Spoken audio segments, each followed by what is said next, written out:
ormaa jiru Kimbokisuu numa barooda Kimbokisuu numa barooda Rafrafe siyade malarrafe gurrale ya rafrafe siyade malarrafe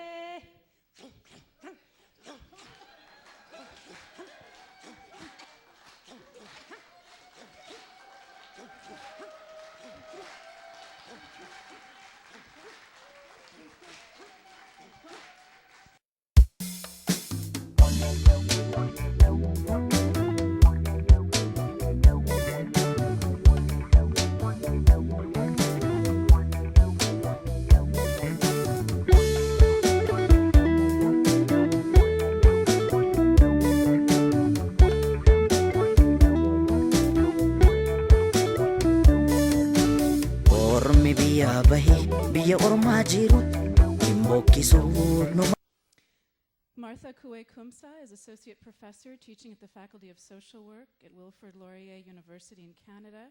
Her current research interests span areas of violence and healing, identity and spirituality, and I hope you'll all join me in welcoming her back after 19 years away from OSA.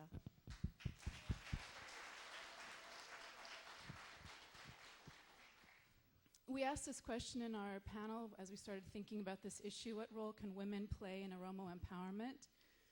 Empowerment is a multidimensional social process that helps people gain control over their lives, and it's associated with active agency. Scholars have long argued that women's association with childbearing and domesticity has, in general, kept them from full participation in the public arena, and the empowering socio-political organizations that are dominated by men. Further, restrictions based on Christian and Muslim ideologies have historically undermined Oromo women's freedoms even further. Lastly, the scholarship on Oromo nationalism and identity consciousness has focused on male institution and male roles as a seed of Oromo empowerment. This literature has paid little attention to women's artistic, socio-political, and ritual manifestations. By examining how Oromo women have used their voices, art forms, and shared cultural knowledge, this panel expands the path laid by these scholars by including the important role that women's agency and art play in the construction of identity and the formation of an Oromo consciousness, despite the challenges that women face. I'll begin then with my own presentation, which looks at myth. I usually deal with art in these presentations. I'm looking specifically at myths around the women of Mote Korke. Okay, I need a little more light if possible. Maybe I can do it this way. Let's see. Just put my glasses on.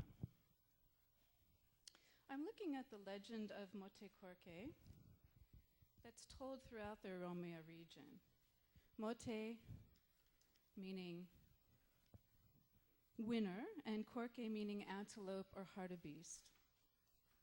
Mote Korke is literally the queen of the antelope, and her stories describe a shrewd, selfish leader. Thank you. Among the Itu in the west, she is known as Akomanoye. She is called Ako Manoye among the Oromo Gujis, Wolega, Karayu, and Ako Banoye among the Gabra in Kenya. The myths of Mote Korke relate to male attitudes towards controlling aggressive women. She is described in tales as a cunning, merciless ruler, not unlike the biblical Judith, with whom she is often compared, a bloodthirsty ruler who destroyed Christian holy sites during the 16th century and who was finally outsmarted. I'm using a historical image of an Oromo ruler. I don't know who she is, but she's going to just stand in our place for Mote Korke today. Did she really live? While the feats of her reign are mythical in proportion, some informants have suggested to me that Mote Korke was Queen Maya Lama, a celebrated female ruler in the early dynasty of the Harari Emirate. Tadian Maya Lama reigned 22 years after her father, a Muslim emir. She was Afrin Kalo, born at Maya Godo, located near Haramaya. Maya Lama led her people to Islam, held a large army, established a modern form of government, extended trade relations throughout Oromia and Arabia, and brought rain when there was a drought with the help of Oromo diviners. Incidentally, I was told that Maya Lama's name or that of her father can be found in the Arabic text Fatul Habashat, where her reign is attributed to the 17th or 18th century, but I wasn't able to locate it, so if any of you can help me, that would be great. In contrast to Mote Korke, Maya Lama is considered a just leader who ruled only a short period of time.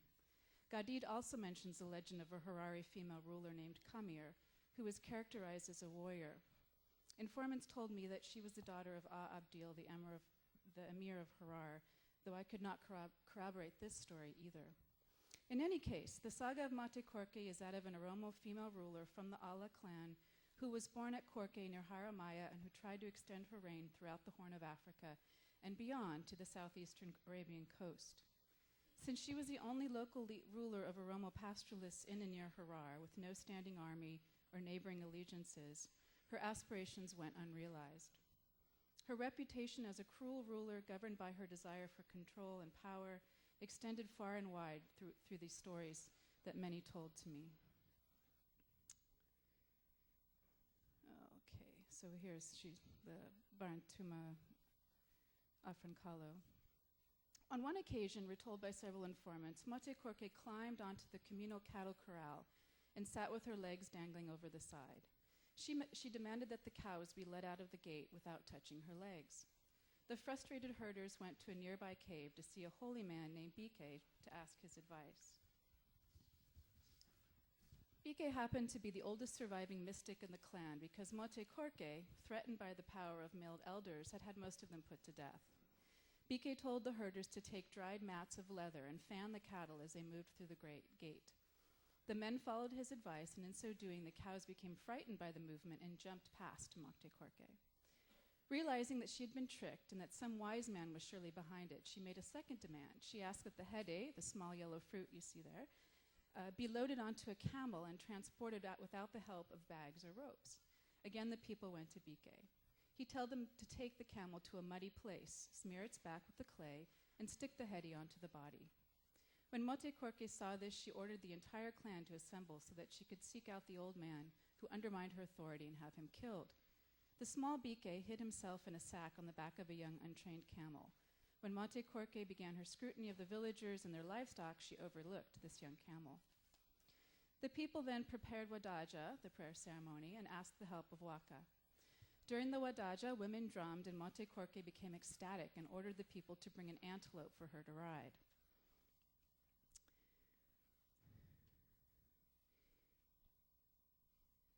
And in this image, you see two women pointing to an old dish rag that they had that has a picture of the antelope that they say they tied Mote Korke to at this occasion.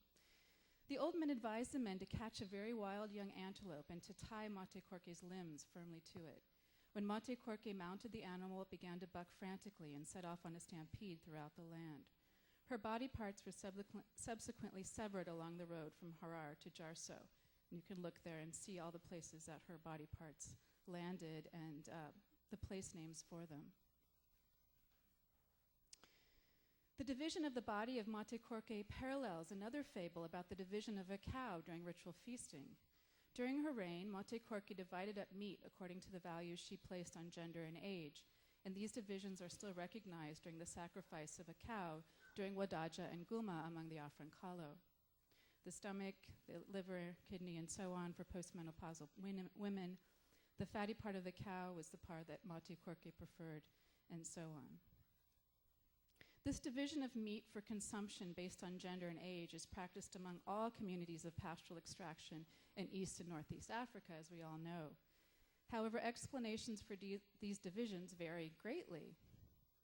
Among some Afrankalo, this attribution of meat, the way in which meat is divided, is attributed specifically to her reign.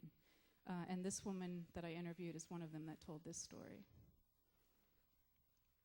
The story of Mote Korke parallels other tales found throughout Africa that illustrate how women, who once commanded power, lost their political authority to men.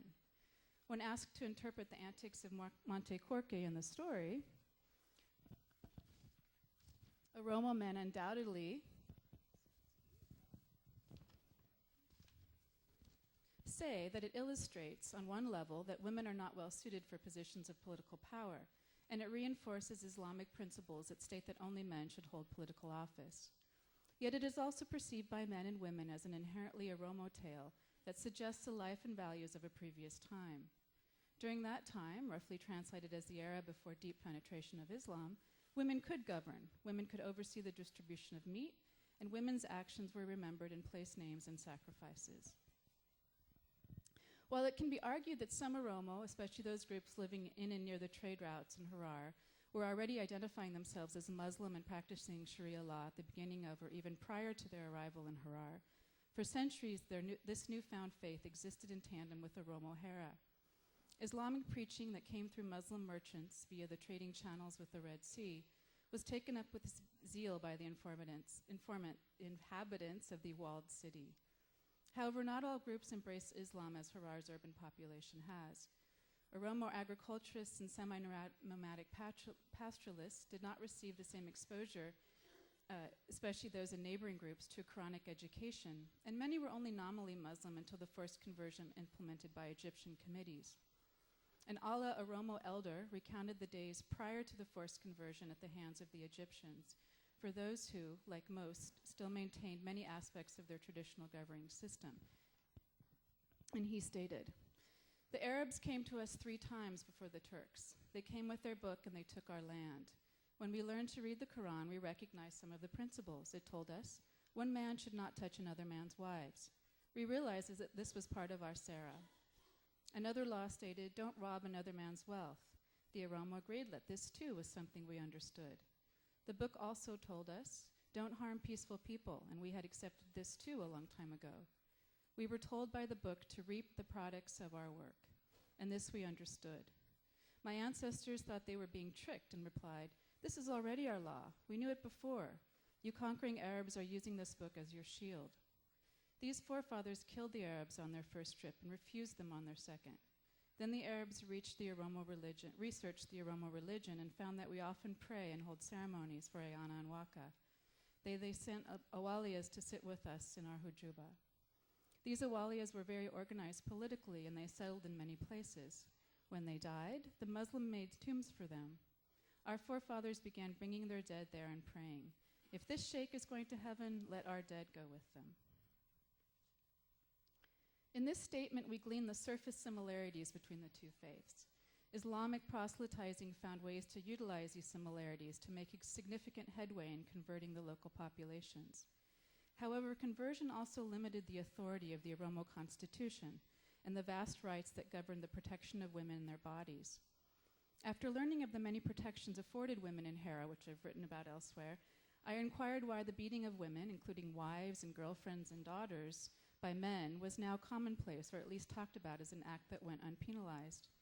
Men and women inevitably responded that the elders who oversaw Hera were today no longer able to endorse and enforce its laws due to the encroachment of larger Islamic and state-controlled policies. Further, the time has passed since women like Monte Corque could hold office and assert political power. Yet there are women's social and religious groups today that wield communal authority, particularly women's rights, when women's rights have been violated. Women have visited prayer groups in Wallo that could instigate change by praying and chanting their grievances under a public tree for men to hear, women's spirit possession groups in Harar, for example. But really the collective support system known as Sike is single-handedly the most fundamental advocacy right for women. The practice alive and well in RC has no longer been observed in many other Barantuma areas since the advent of Sharia law. In its most tangible form, Sike or Sinke is a stick given to a woman of marriageable age. In Wallo, women were given 2 sticks, one in the shape of a Y used for reconciliation, and a straight, unsegmented stick used during her wedding. Their straight stick is kept throughout life and goes with a woman to her grave. If her husband violates her through physical abuse, verbal harassment, neglect, or sexual rejection, a wife may use her stick to summon her female neighbors to her aid. As she steps outside to ululate, wives within earshot are under obligation to cease their pastime, take up their sticks, gather grasses, and follow the caller to a shade tree in the village. They will sing, our beloved daughters have been dishonored, we will help. Women will wait under the tree until the men have settled disputes and arrive to hear their case.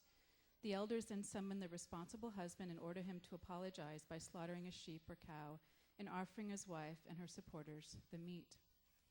I'll come back to that passage. Among the Arsi, for example, a woman who has given birth wears kanafa, a barrel-shaped forehead ornament that signifies her sacred status for up to 5 months for a girl and 6 for a boy. Her husband may not insult, beat, or demand sex from her during this time period. If he does, the wife might summon her Sike sisters and demand an apology. If the husband refuses to kill and cook an animal for his wife, the women will curse him, singing, "You have I think this is back here. You, son, who is cursed by God, are doing harm. You're going to be spoiled for beating your wife." If, on the other hand, a neighboring woman does not go to the aid of one wearing kanafa, the Sike woman may go to her home, take her small items, and curse her with the words, "By not coming out of your house to help, we expel you." In the Sike sisterhood, women are required to go to other women's aid.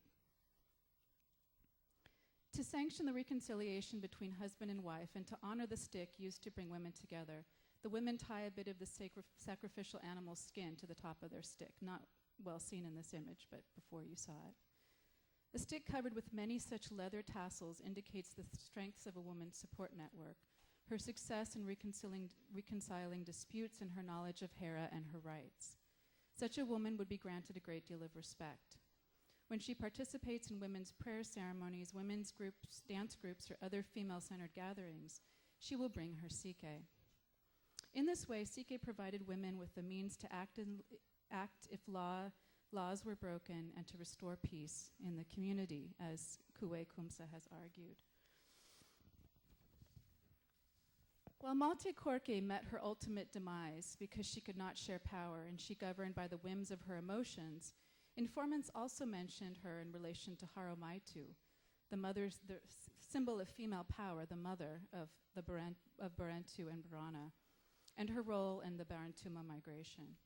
Just as Mate Korke's body parts created memorable spaces in the land, Haromaita used her body to divide up her land for her 5 grandchildren, the sons of Barantu.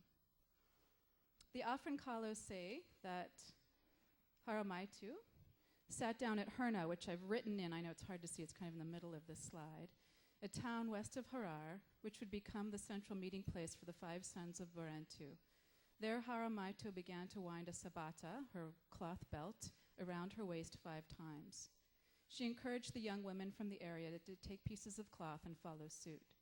As she encircled her waist, Haromaitu prophesied the regional distribution of land for her grandsons with each wrap of the cloth. So you can read there, Hunbana should get this, Karaya should get this, and so on. The young women watched attentively and followed her motions. When Haromaitu finished speaking and rapping, the girls took her to their home in Walabu in Bale and sang, the places chosen by the mother are now clear. This line is still repeated during certain wedding songs sung by old women to the mother of the bride the night before the marriage ceremony. Kalo's sons' land was further divided by 3 female leaders from Walabu, who are listed there.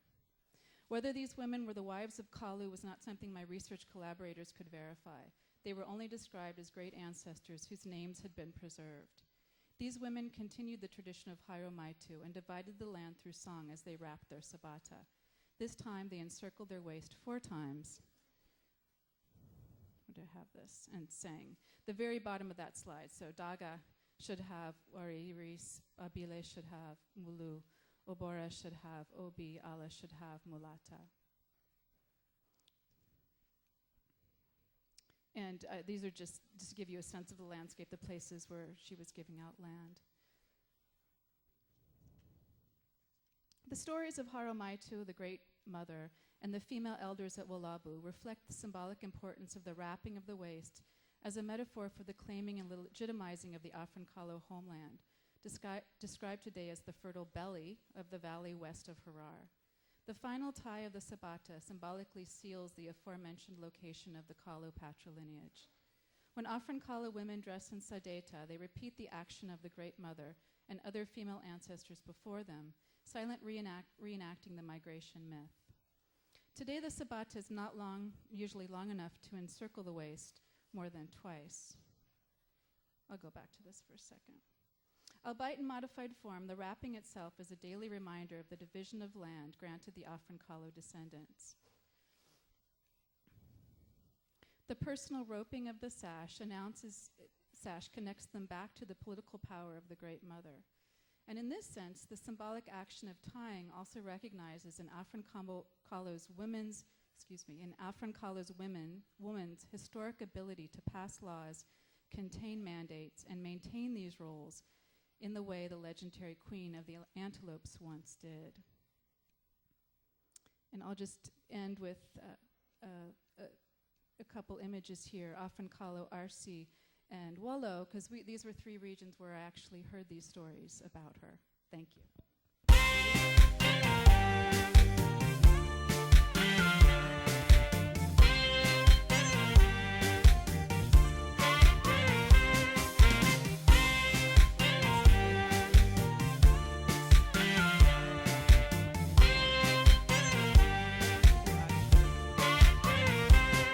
Nama barri mite isa qobaa deemu kan qobaa gungumu waa'ee isaa dubbachuuf otoo himuu ka'ees dubbatameen dhumu dubbii dhiise mixii wal qabatte laga ceetu laale deeme waa'ee isaa wallaale laale deeme waa'ee isaa wallaale. Nama barri mite isa qobaa deemu kan qobaa gungumu waa'ee isaa dubbachuuf osoo himuu ka'ees dubbatameen dhumu dubbii dhiise mixii wal qabattee laga ceetu laale deeme waa'ee isaa wallaale deeme waa'ee isaa wallaale. Having our culture that we can bring as a pride. Why, as African and American in this country, life is like this for African American. Her name is Atum Azahir. She actually changed her name to that and claiming her root to Egypt. And I was under her wing for many years in questioning about women and also questioning about an Oromo woman. And in 2003, actually, I was gotten an opportunity to participate in a transformational education called the Landmark. And that education had me see, I'm talking about the battering of women and domestic abuse.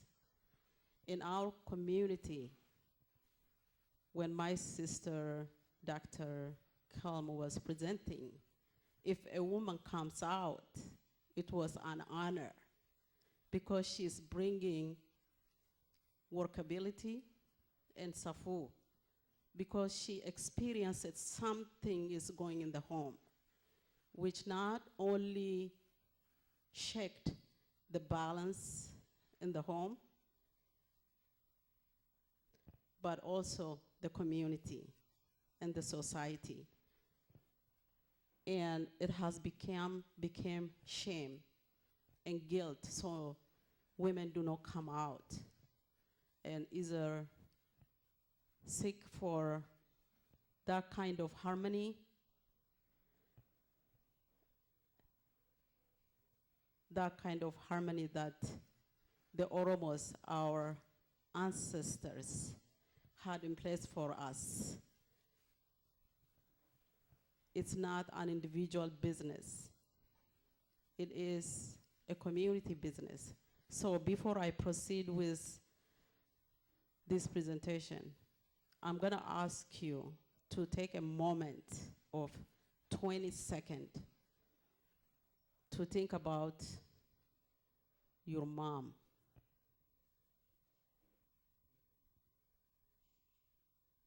Your wife, my husband.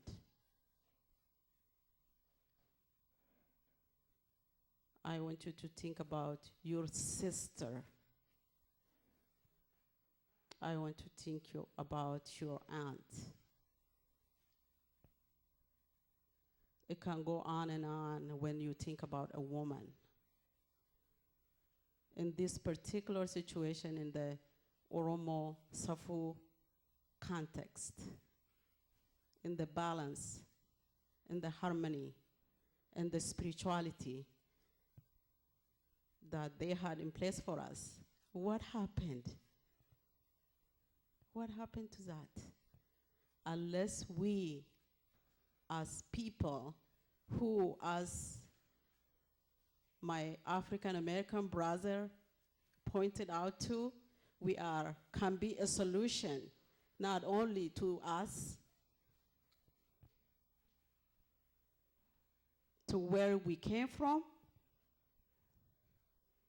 to the Oromo, to Ethiopia, to Africa.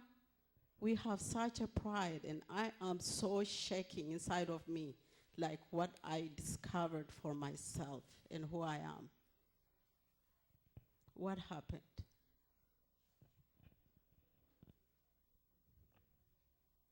So let me go to empowerment, and then I request each and everyone to put yourself as an individual or as a teacher or wherever you are, to look at yourself when you talk about empowerment. When we talk about a woman, it's not about I. When I talk about a woman, it's not about my right as a woman, but it's a harmony for us. It's about balance for us, the Oromos. So I want you to look.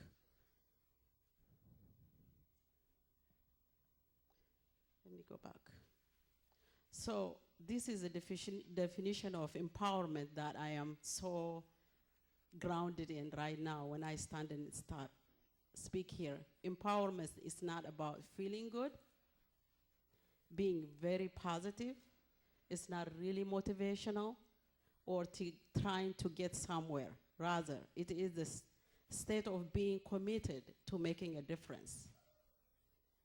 Empowerment is a moment-by-moment phenomenon. Empowerment is a state of being aware of an opportunity to make a difference, taking action, producing results that bring lasting difference on what is important or of concern to a human being. And that is who we are as Oromos. And according to the World Bank too, empowerment is a process of enhancing the capacity of individuals or groups to make choices and to transform those choices into desired actions and outcomes. Central to this process are actions which both build individual and collective asset, context which governs the use of those. And I have this as a model for empowerment. Review the current situation, develop a vision for the future, decide key strategies, identify and work on key issues, plan, implement, action, and support. So let's come to the Oromo women's issue. And as I said earlier, and as I gave you like few seconds to think about it, just recently, as we are doing this research, Dr. Kalm forwarded this article by a strategic initiative for women in the Horn of Africa. When I was reading that, and the alarming situation that Oromo women is going through, I will give you a couple of information. I could not believe it. That's not who Oromo is. Literacy rate, look at that, is 33% for women, 52% for men. This is according to the statistics there. The alarming finding in the area of domestic violence against women in Ethiopia. Justifiable reasons to do so, that's what it shows, like 81%. because of like, I am so sick to my stomach, I don't even wanted to say this, but I have to show it so that we can see. This is what that study reflected. Justifiable. Burning food, if you burn food, you're gonna be beaten. Argue with your husband. Going without letting your husband know. Neglect your children. Refuse sex. And these are types. I'm gonna jump this because it makes me sick. And the interesting, or it's very sad situation is the way it is set up, the system, how the system is set up. Even in order to seek legal system, the Oromo women do not have that right.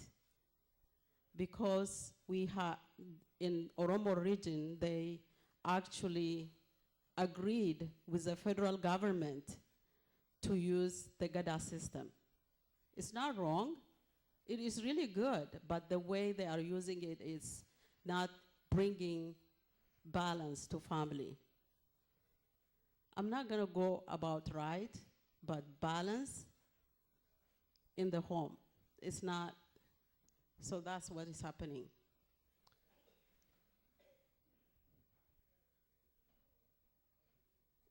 So let's look at what we need to do.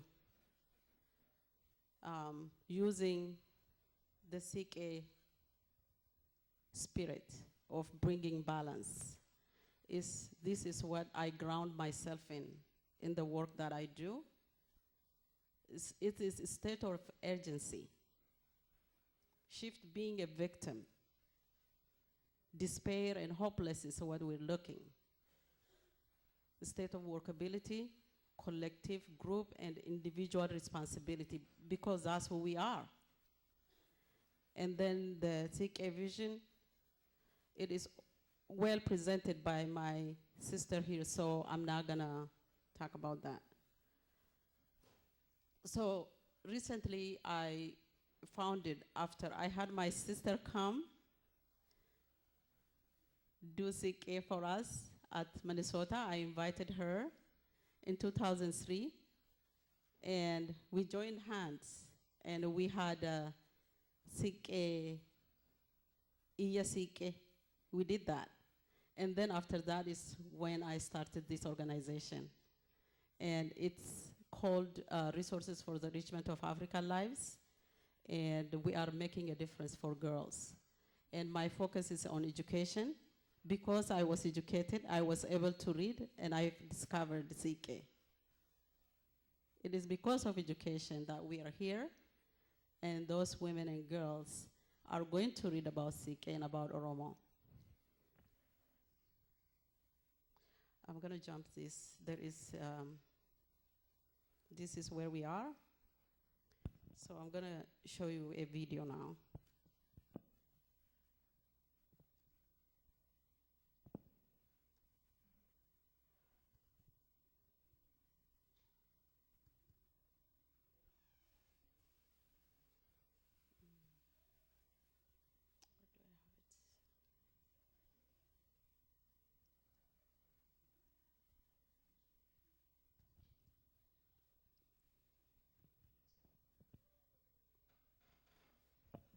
Can someone help me maybe to play this? Hapta.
we are out of time. Otherwise, I would have played one story. You can't believe, like, oh, really? That girl is from Oromia when she speaks in English. But if we have time, we'll do that later on. Thank you.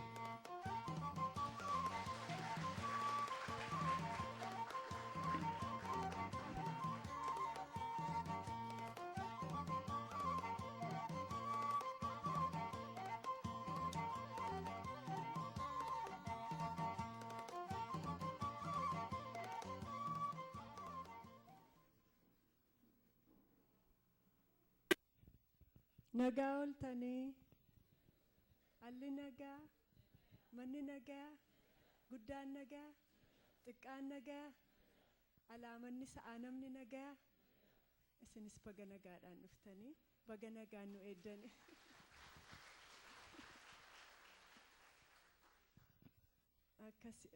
I would like to do my presentation in English. Sorry.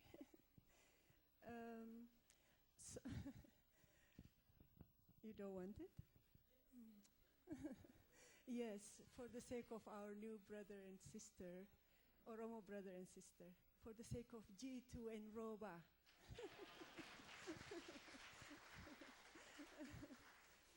Okay, my presentation is titled Songs of Exile, Singing the Past into the Future.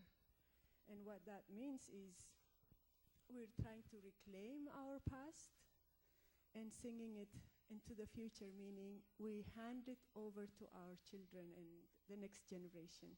So that's what this is all about. I will give you a brief overview of the research background, some relevant findings, and then the emerging projects out of the two research projects. I know we will do some singing together later on. We will. I promise you that. I can't leave this stage without singing with you and with my sisters. So there will be songs, but I will run through this with lightning speed and save some minutes for the singing. Okay, Songs of Exile is born from the confluence of two research studies. One is grassroots women's movement, a performance-based self-study focusing on women's birth rituals. It's been going on for 20 years. But we've been doing birth rituals in Australia, in Europe, in North America, and in Africa. So it will be a summary of all of those birth rituals and atete rituals. The second one is youth violence and community healing. It's a community-initiated project. It's a participatory action research in Toronto. Okay, the first one, youth violence and community healing. It's really, our youth were involved in gangs and murders and big crimes. And they didn't create that. It's a situation created for them. They were set up for that. And that was a historical trauma really playing out in the form of youth violence in Toronto. Youth were consumed in violence, and families were consumed in violence. Communities were consumed in violence. And youth with traumatic pasts were reliving past experiences. Other youth were experiencing contemporary trauma. Toronto's troubling youth violence was really escalating, the so-called escalating youth violence. And families were troubled, community members were troubled. We didn't know what to do. Our youth were being killed, they're killing others, and all of that. And using substance in abusive ways. How do we deal with that? That was very troublesome for all of us in the community.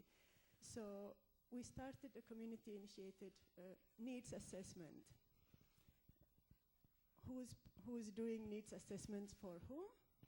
It was elders, community leaders, doing needs assessment for youth, developing programs for youth without youth.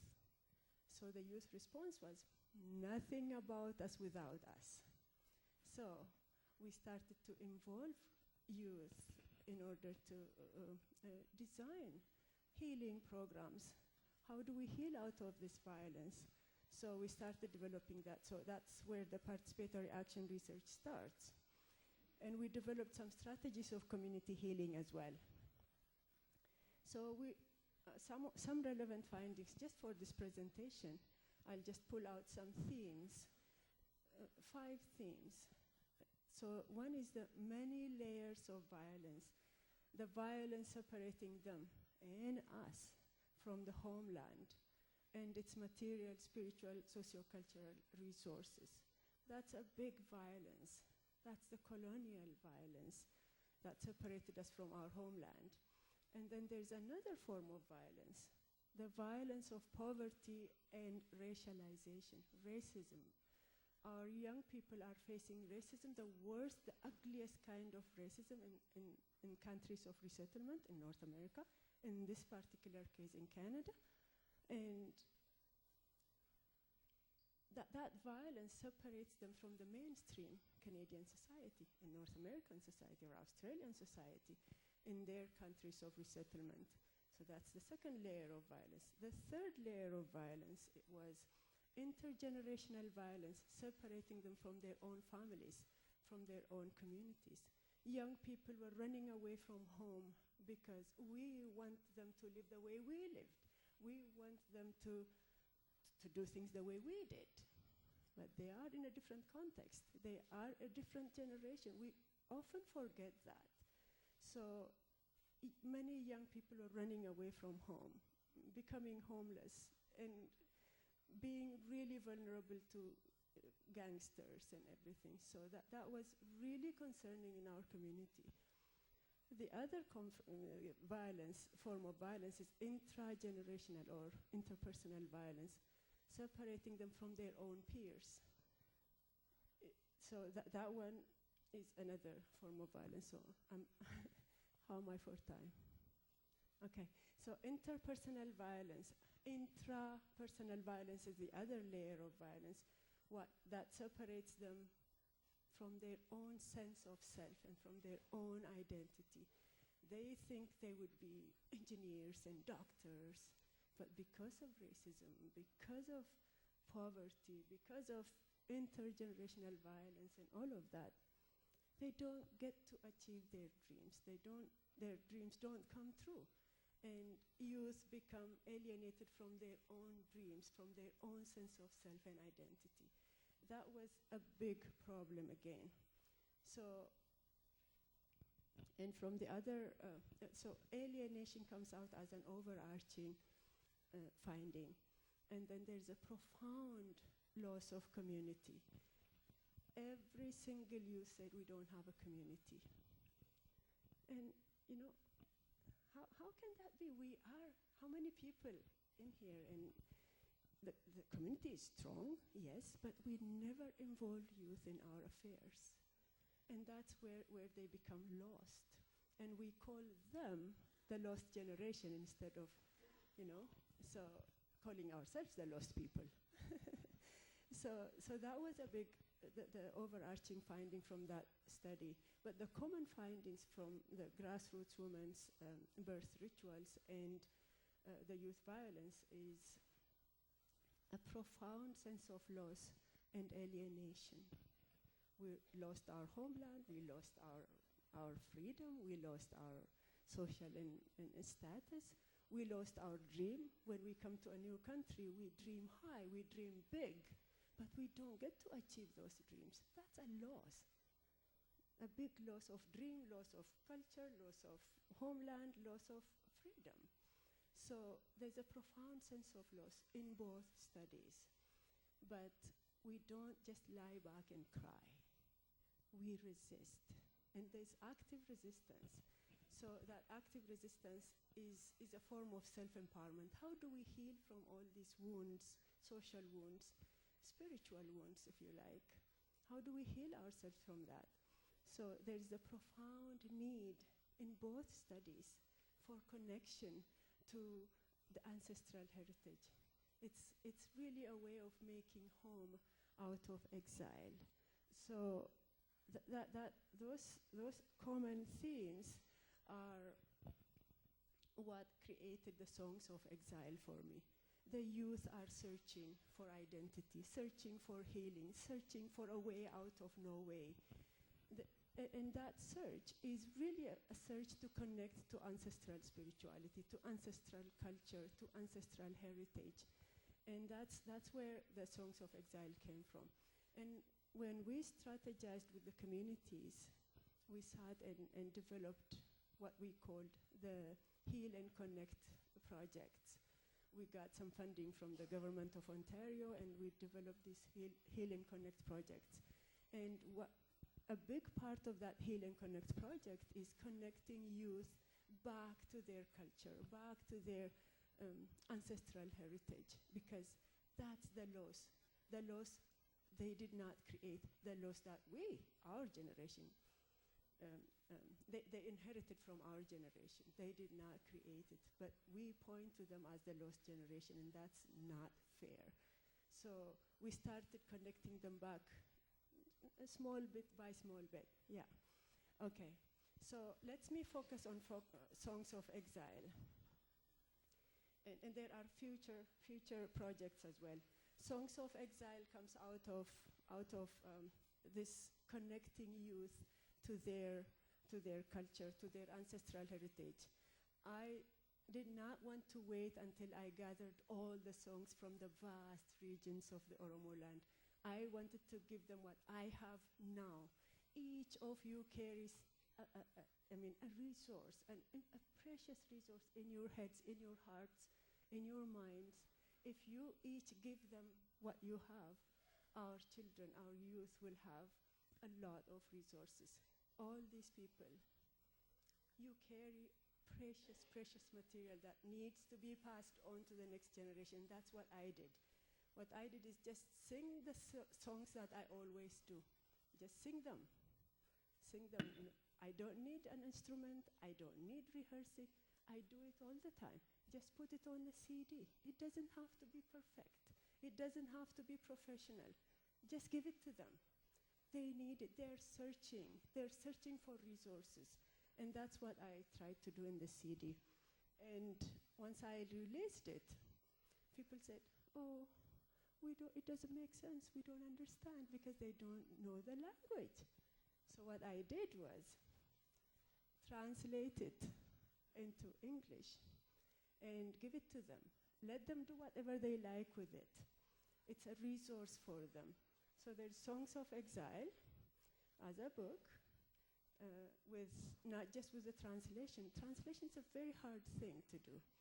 What I did was translate, but also try to translate the context, and also trace it right back to the roots, to the philosophical and cosmological roots of Oromo cosmology. So that's what I did. If you wanted my full presentation, it's right here. Let me know. And if you want to support this project, I intend this to be a beginning of a series. So if you want to support this project, find me later on, and we'll talk about it. But right now, I want to save 1 more minute for the singing. Yeah. the songs. Okay. No, I'll jump all of this. All right. Okay. How do I? Yeah. Okay. I chose one of the songs in this book. It's called Gurraleo. It is a women's birth song. I've sang it before, but what I wanted to do is, why I chose this particular song is because what people have been talking earlier, speakers before me have said, you know, if you don't respect yourself, nobody's gonna respect you. And you're gonna come, all of you. And I wanna sing it with my sisters. Come on. Okay. If you don't respect yourself, nobody's gonna respect you. And And this particular song really blurs the binaries we create between homeland and diaspora, the past and the future. Why I call singing the past into the future is to give it to the younger generation. And people have been talking about mental genocide in the morning and liberation of the mind and everything. This is the beginning of liberating our minds, revaluing what has been devalued, reclaiming what has been rejected. That's really important. That's the very first baby step towards reclaiming who we are as Oromos. And I think that's a very important step. My sisters will come. But the song is also, when we say Gurrale, it means it also goes to the depth of Oromo culture, Oromo cosmology. Gurracha is the color of God. If you remember the color symbolism of Oromo, oh yes.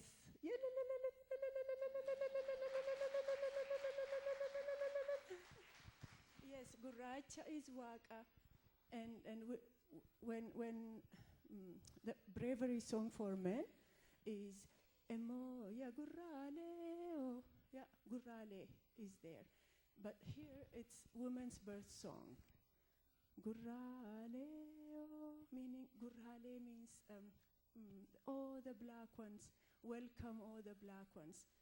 Who are we welcoming? We're welcoming the new child, the newborn child. What does that mean? Gurrale means Waka is born through human beings.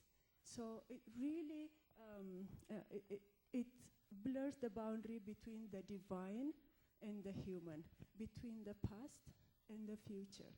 So I think that's why I really chose that song. And it's a call and response song, so you also say, Gurrale, oh. All right? Come. Yes, thank you. We're gonna say, we're gonna do that.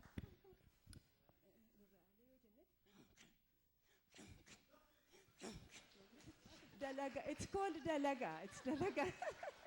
Okay. Gurrale, oh, Gurrale, Gurrale, Gurrudarsae, Gurrale, Gurrenka Nabakotie, Gurrale, Gurrenka Kumsakotie, Gurrale, Noruya, Gurrale, Gurrale, Yarafraf, Gurrale, Yarafrafe, Siyade Malarafe, Gurrale, Yarafrafe, Siyade Malarafe.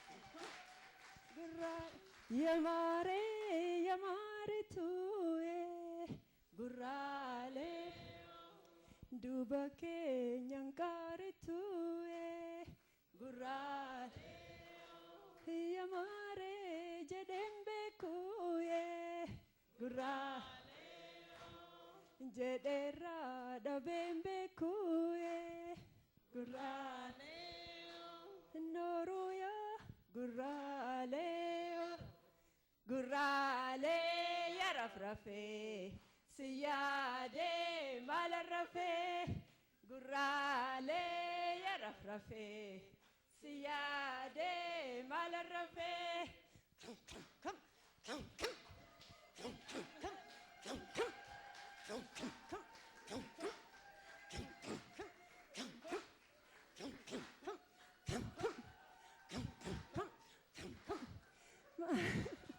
Gurrale.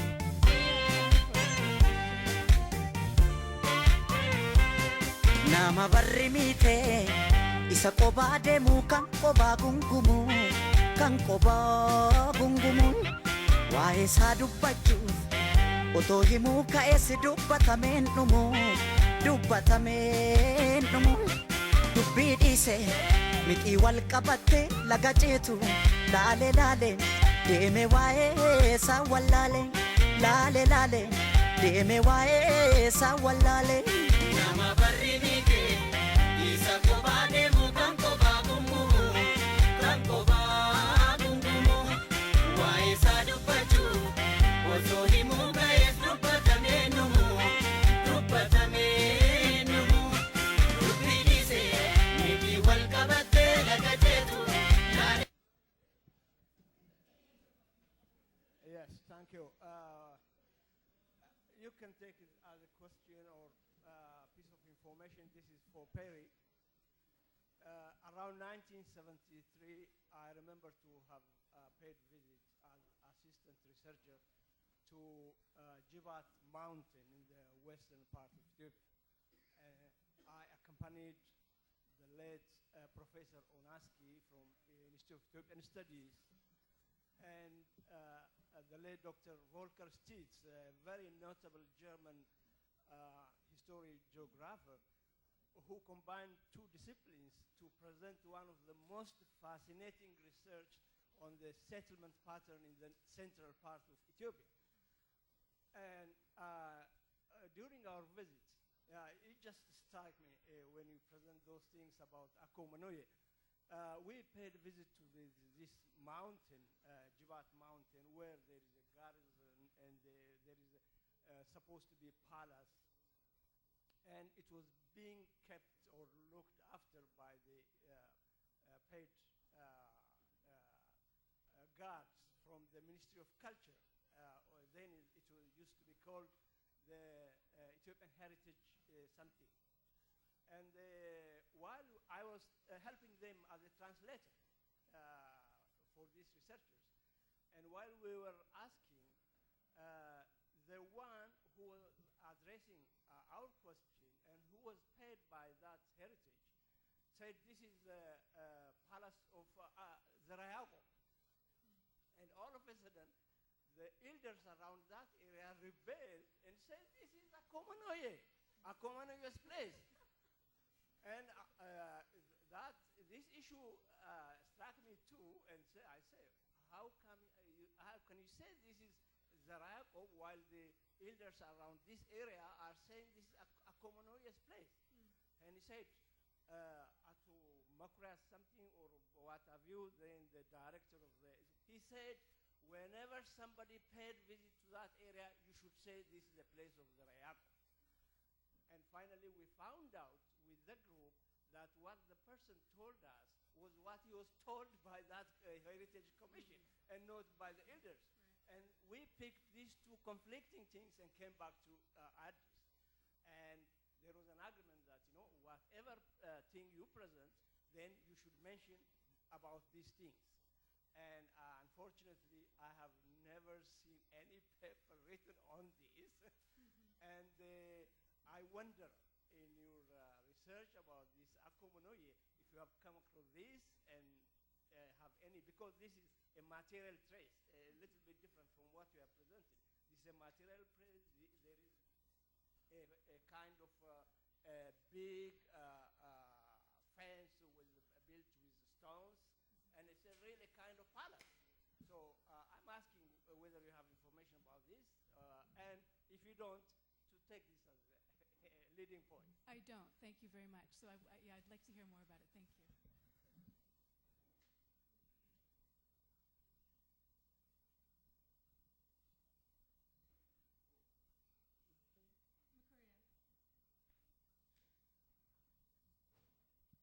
Well, I just want to add on this because Ankober is Akomanoye's place. Johnston, who was in 1844 in Haile Selassie's place, was told by the people around that place, by the Amaras, by the way, that this Ankober was Ako Ber. Akoye Ber, yeah. And they said this a woman from the Oromo tribe who was ruling from this place. So this story corroborates that one. And this story about Akoye is all over in Oromia anyway. It's known in many places. Well, I have something to add to this too. We have heard stories, different versions of the Akomanoi, or in different names. And Perry, what you just presented is actually another version, maybe from the eastern side. Maybe those of you who are coming from the Jimma area might have heard also Makoware, another version, slightly different, but they are all about women and women's power. I think I've not yet found a way to interpret this. The story is widespread. If it's widespread, that's something to do, maybe something that happened in earlier generation, earlier time period. Maybe if we link all of them together, look at the similarities of these different stories from different regions, all about women and women's power. We, I think, can find some connections and some explanation. Maybe the interpretation could be different. The way I have tried to interpret, maybe this is not something which is published and most of you don't know, but this is a paper I've written. I would like to share with you later on. Mine is, I think, particularly focusing on the Jimma story, is probably, this is a story one, probably it really happened. Or probably it's just symbolic. The symbolic part of it, I guess, is maybe taking different stories or creating different stories, particularly with the way I saw it is the story how it was told by men. And I looked at the tradition of Makoware in the Jimma area, and could be Akomanoye, and compared to real historical moments and women who lived in the 19th century in context. So I think it's very important that we are finding these stories from different areas, and probably if we bring all of them together and analyze it, and put in a context too. As a historian, I've tried to look at it in historical moments, maybe trying to understand some change and the changing position of women over time. That's a very, but a sociologist or an anthropologist could maybe if we look at it, could get into a different kind of conclusion. But it's very important that we share all this information and probably try to create some common understanding. But it's quite true that this story is widespread. I'm not sure if Obo Ipsa is here. I saw him in the morning. He has written something about this in the email, so maybe he could also share something about it. Thank you. Yes, I see. yes, Yeah. I think Benya had his hand up first. Then it. Oh no. Okay. So Asfa and Haptamu and Mohammed. It's Mohammed, Asfa, or Is that me first? Or? Mine is very short. Let me take it anyway. It's 10 seconds. The ladies hit it out of the park. Excellent job at Guyo. I know you didn't finish your presentation, but we got the gist of idea. Your very presence here is extremely pleasing. It's like a family reunion. You are very, very welcome.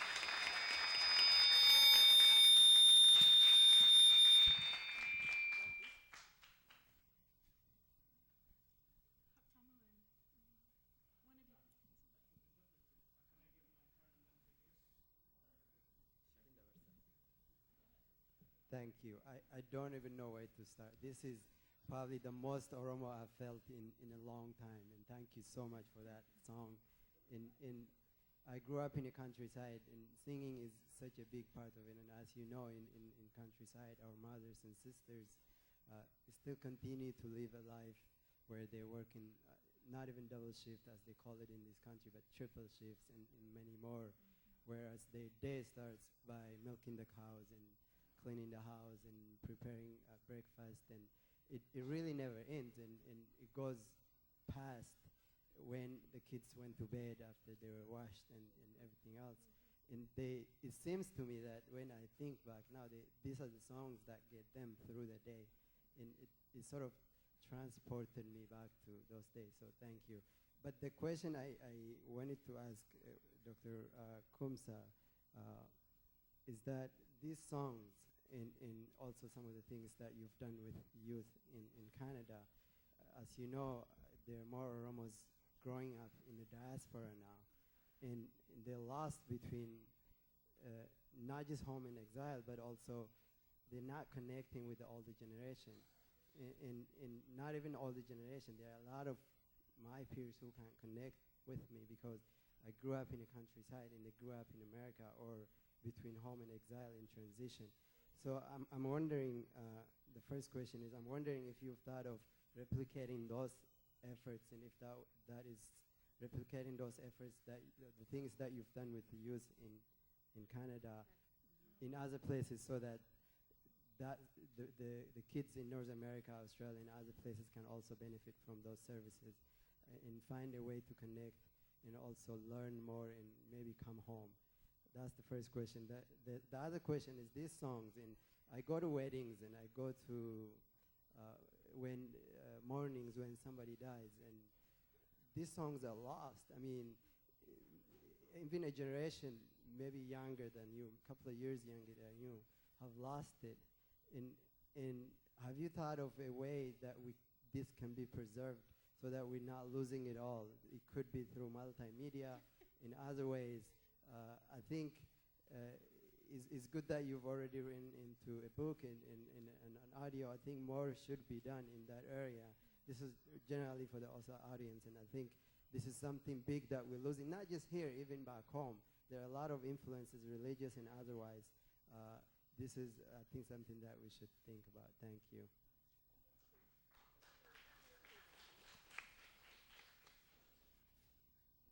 I'm just going to keep it short. Thank you so much for this moving presentation. I think this is a very important panel that really brings home what is so much needed in the diaspora, about the disconnections. So the part that I really like about this presentation is where you try to connect theory to practice. One of the things I was taught when I was a graduate student was to try to link theory and practice. And from many of you on the stage, the amazing work you do is really admirable, and I wanted to say thank you. Last question for Dr. Kumsa. How prevalent is the youth violence in Canada?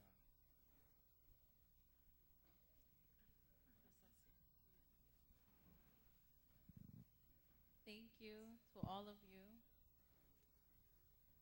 Dr. Quinn, thank you. My question is for regarding the Akomanuye. Growing up, I was taught Akomanuye as a positive thing, as a powerful woman, more empowerment for me, and she's my shiro. But when others hear about Akomanuye, it's a negative thing. You know, this woman who defied society and did all these things, who rebelled against society. When you were doing your research, how did you see that, and who did it? Were the women more positive about Akomanuye, and the men saw her as this rebel? Or what do your findings show?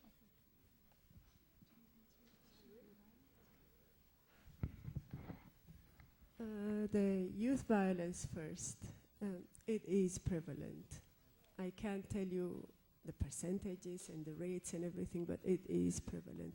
It is prevalent enough to disturb, shake up our community. It's big.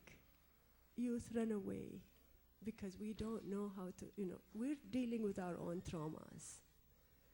And our children, we traumatize our children. First, because people don't want to talk about that. Partly because it's better here. You know, it's the better of two evils. That's what happens. And people don't think we need treatment, we need to talk about it, we need to do something about it. People don't think that we do need to talk about it, we do need to do something about it. So it gets worse. Young people, younger people, they want to show their, you know, they want to brave it. They don't want to see themselves as weak or needing help. So they don't seek help. And the thing accumulates, and when pressure, when trauma accumulates, it explodes. It comes out in some way, and sometimes it can be very destructive, but it is prevalent.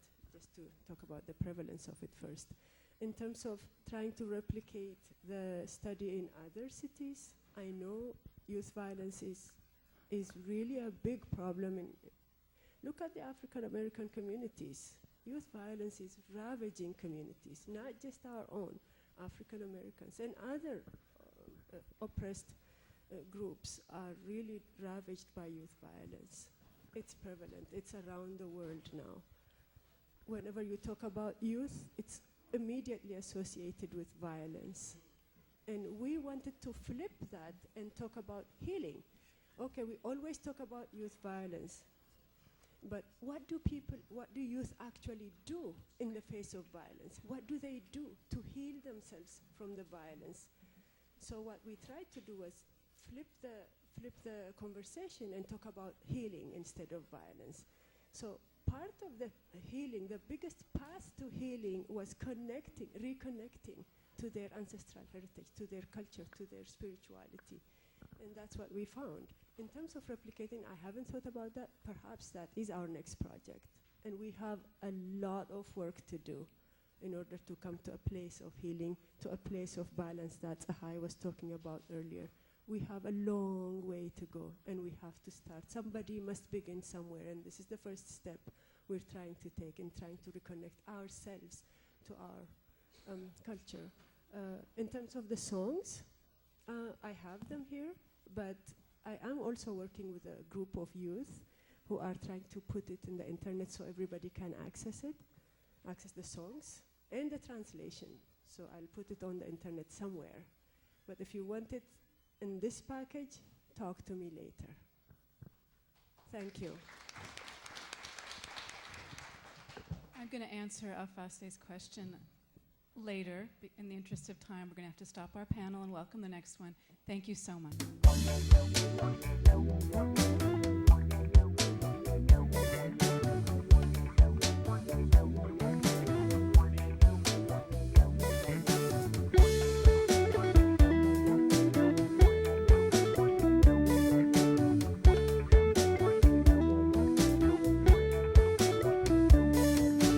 Ormi biya bahi biya orma jiru Kimbokkisu numa baroda Kimbokkisu numa baroda Biyarra bahani biya orma tafu Ya Rabbi maaf nu goote qooda Gahee jedhii mee nu baasii hooda Ya Rabbi maaf nu goote qooda Gahee jedhii mee nu baasii hooda Ormi biya bahi biya orma jiru Kimbokkisu numa baroda Kimbokkisu numa baroda Biyarra bahani biya orma tafu Ya Rabbi maaf